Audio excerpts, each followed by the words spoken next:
शालिनी तारा की पीठ थपथपाते हुए कहती है, शाबाश तारा, मुझे तुमसे यही उम्मीद थी। इन 9 दिनों में काफी कुछ सीख गई हो तुम। बहुत अच्छी तरह से तुमने शक्तियां जागृत करी हैं। अब उस काले साए का अंत दूर नहीं। तारा तुरंत शालिनी से पलट कर पूछती है, हम उस काले साए का अंत कब करेंगे यामिनी दीदी? शालिनी तारा के सवाल का जवाब देते हुए कहती है, बहुत जल्द तारा बेटी, बस तुम मेरे इशारे का इंतजार करना। जब मैं बुलाऊं तब आ जाना। अभी सही वक्त नहीं आया है। कुछ काम है जो मुझे पूरे करने हैं। उसके बाद ही हम उस काले साए का अंत कर सकते हैं। तारा तुरंत पलटकर पूछती है, कैसे काम यामिनी दीदी? बताइए, मैं वो काम पूरे करने में आपकी मदद करूंगी। शालिनी तारा को मना करते हुए कहती है, नहीं तारा बेटा, कुछ काम ऐसे हैं जिन्हें पूरा करने में तुम मेरी मदद नहीं कर सकती। वो काम मुझे अकेले ही पूरे करने पड़ेंगे। पता नहीं वो सब मैं कैसे करूंगी। इतना कहकर शालिनी किसी ख्याल में खो जाती है।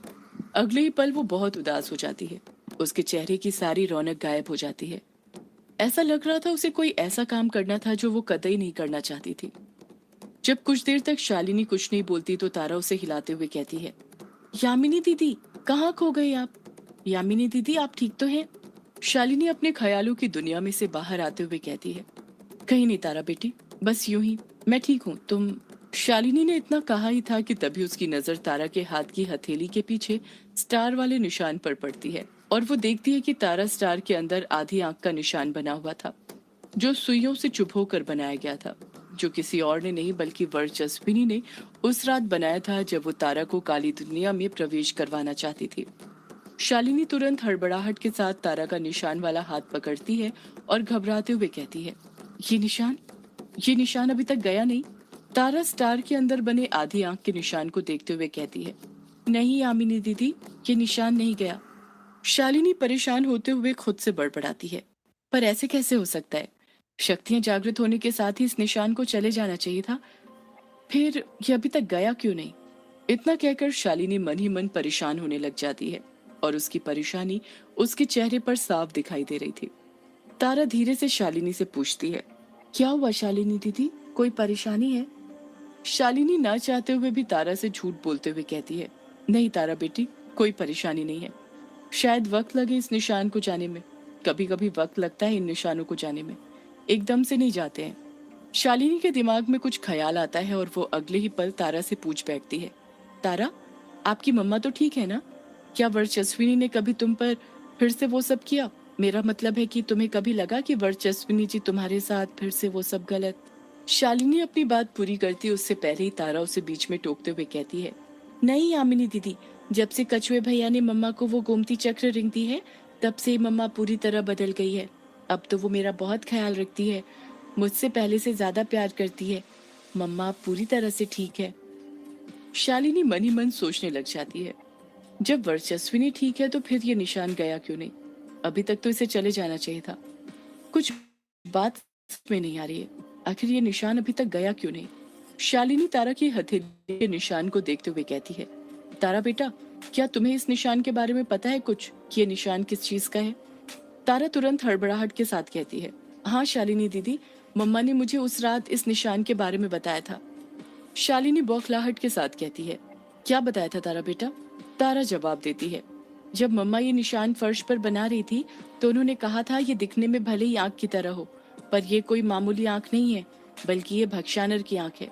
शालिनी शॉक्ड होते हुए कहती है, क्या कहा तुमने? तारा बेटी, भक्षानर की आंख? तारा हामी भरते हुए कहती है, हाँ शालिनी दीदी, भक्षानर। मम्मा कह रही थी कि ये भक्षानर की आंख है।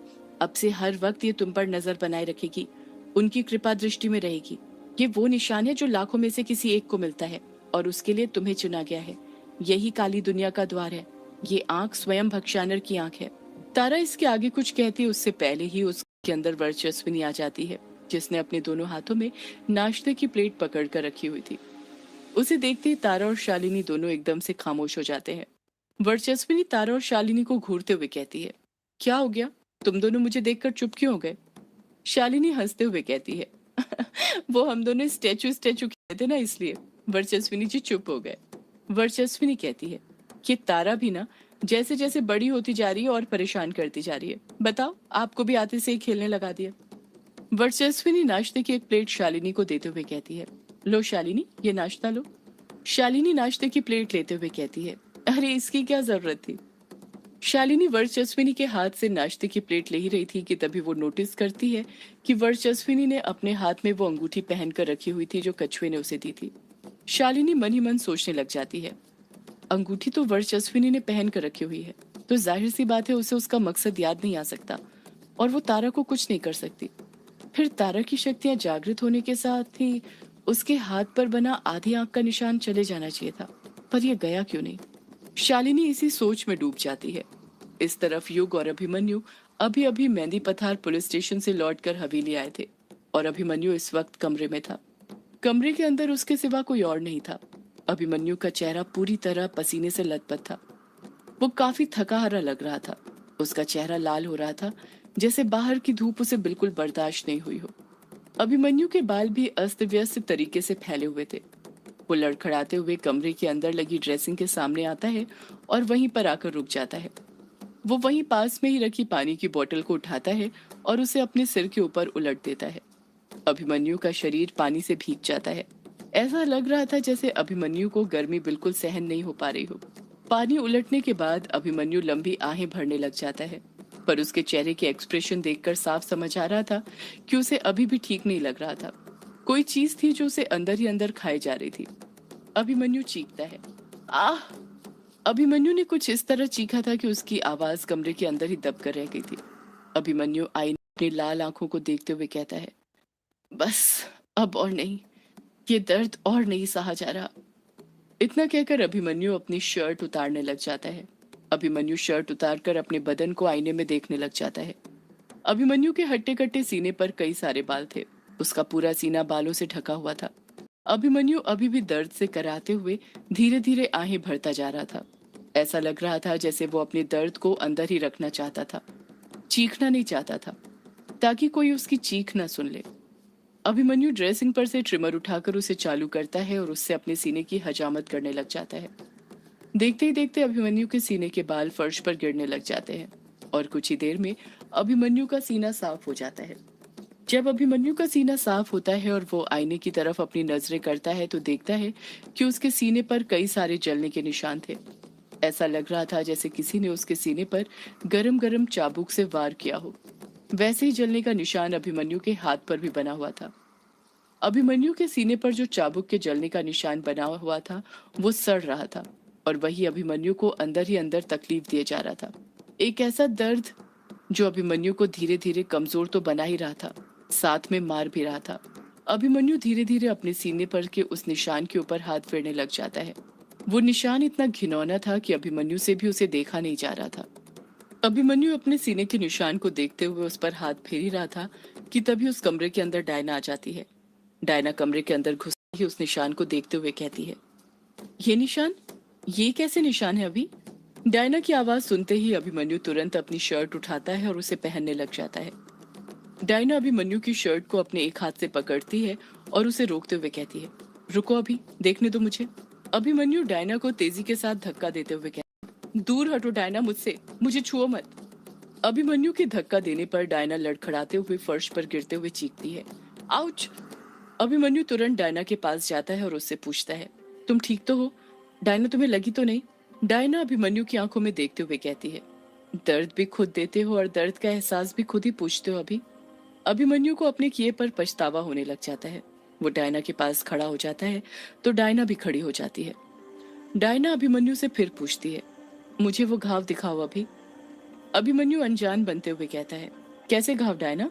डायना पलट कर कहती है, वही घाव जो तुम्हारे सीने पर आए हैं, मुझे वो घाव देखने हैं। अभिमन्यु बात को घुमाते हुए कहता है, थोड़ी तो शर्म करो डायना, अगर मेरा बदन ही देखना है तो बता दो, मैं ऐसे ही दिखा दूंगा, यूं झूठे बहाने मत बनाओ। डायना तुरंत पलट कर कहती है, बदन मुझे देखने का शौक है अभी या तुम्हें? बदन तो उस रात तुमने भी मेरा देखा था ना, जब वो काला साया मेरे साथ। डायना इसके आगे कुछ कहती उससे पहले ही अभिमन्यु उसे बीच में टोकते हुए गुस्से के साथ कहता है, बस करो डायना, कैसी बातें कर रही हो, थोड़ी तो शर्म करो। डायना खामोश हो जाती है। अभिमन्यु डायना को अच्छे से समझाते हुए कहता है, मैं बस ट्रिम कर रहा था तो सीने पर खरोच लग गई, उसी के घाव है। डायना पलट कर कहती है, तो मुझे दिखाते क्यों नहीं, मुझे बस वो घाव देखने हैं। अभिमन्यु कहता है, मैं नहीं दिखा सकता, समझी तुम डायना? डायना भी तुरंत कहती है, दिखाओगे तब ना, अभी जब सच बोल रहे होगे। तुम्हारे चेहरे पर साफ लिखा है तुम झूठ बोल रहे हो। तुम्हें तो ठीक से झूठ बोलना भी नहीं आता। जब मुझे कुछ बताना ही नहीं था, सब कुछ छुपा कर ही रखना था, तो क्यों बचाया उस रात तुमने? मुझे मरने देते उस काले साए के हाथों।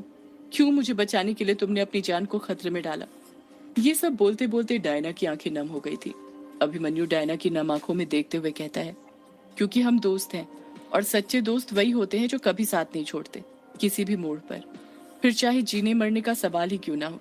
डायना अभिमन्यु की आंखों में देखते हुए बड़े प्यार से कहती है, अभी सच सच बताना, क्या हम सिर्फ दोस्त हैं? अभिमन्यु धीरे से डायना से अपनी नजरें फेर लेता है और कुछ देर रुककर जवाब देता है, हाँ डायना, हम सिर्फ दोस्त हैं, इसमें कोई शक करने वाली बात है ही नहीं। डायना नर्म लहजे के साथ कहती है, मैंने कहा ना अभी, तुम्हें झूठ बोलना नहीं आता, तुम मुझसे झूठ नहीं बोल सकते। हम सिर्फ दोस्त नहीं अभी, हमारे बीच एक रिश्ता है, एक ऐसा रिश्ता जो दोस्ती से बड़ा है, चाहे तुम उसे कबूल करो या ना करो। अभिमन्यु डायना के सवालों से बचते हुए कहता है, डायना प्लीज तुम यहाँ से जाओगी? देखो मैं ना बहुत थक चुका हूँ, मुझे कुछ देर आराम करने दो। डायना कहती है, अभी तुम कितने भी बहाने बना लो पर सच नहीं छुप सकता। अभिमन्यु अपनी बात पर अडिग रहते हुए कहता है, प्लीज डायना यहाँ से जाओ। डायना भी अभिमन्यु को समझाने की कोशिश करते हुए कहती है, अभी भी वक्त है, सब कुछ सच सच बता दो अभी, हो सकता है मैं तुम्हारी मदद कर सकूं। क्या कभी तुमने अपनी आंखें देखी हैं? सोचा है ये हर वक्त लाल क्यों रहती हैं? और ये तुम्हारी आंखों के नीचे के डार्क सर्कल दिन ब दिन क्यों बढ़ते जा रहे हैं? ये सब उसका असर है, ये सब उसी के कारण हो रहा है, उसी की वजह से तुम कमजोर हो रहे हो अभी। अभिमन्यु अनजान बनते हुए कहता है, तुम क्या बोल रही हो डायना, मेरे तो कुछ भी समझ नहीं आ रहा। मैं कुछ नहीं छुपा रहा हूँ, समझी तुम? डायना भी अपनी बात पर अडिग रहते हुए कहती है, नहीं अभी, तुम बहुत कुछ छुपा रहे हो, और वो भी बहुत पहले से। तुम बहुत सारी बातें छुपा। जैसे ही डायना ये बात बोलती है, अभिमन्यु एकदम शॉक्ड रह जाता है। डायना एकटक नजर से अभिमन्यु को घूरते रहती है, जैसे वो अभिमन्यु के सारे राज जानती हो। दोनों के बीच अचानक एक खामोशी छा गई थी, एक गहरी खामोशी।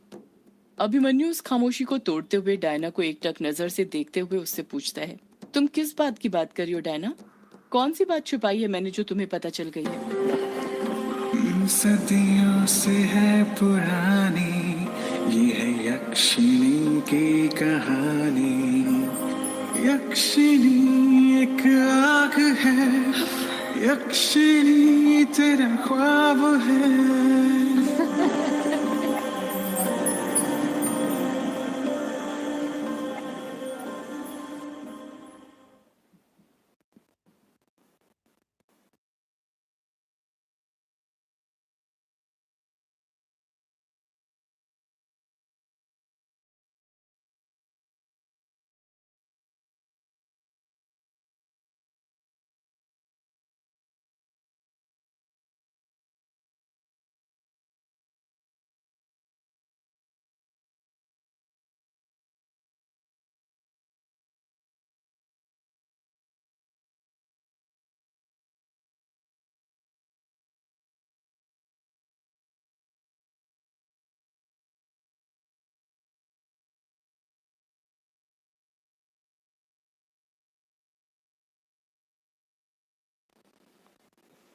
हाय गाइस, मेरा नाम है करण। आप सभी का मेरे चैनल पे स्वागत है।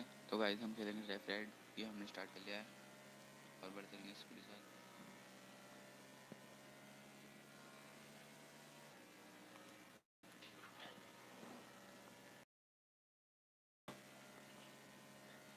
गाइस अब हम करेंगे विली।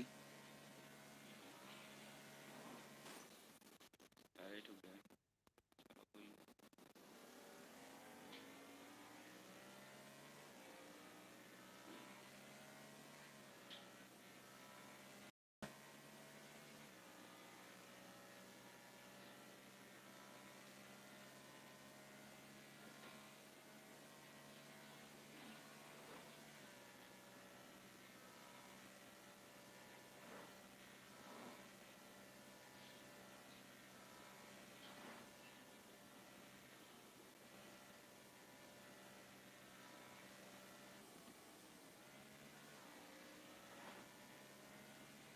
गाइस एक बार फिर से विली करेंगे।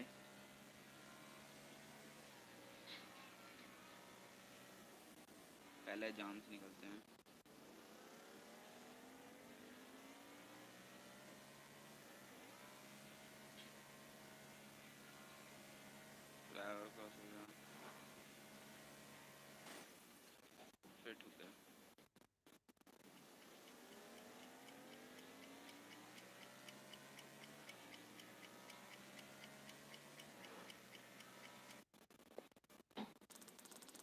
गाइस जो भी चैनल पे नया हो चैनल को सब्सक्राइब कर लो, साथ में नोटिफिकेशन बेल को भी ऑल सेलेक्ट कर लो। For watching this video, bye guys.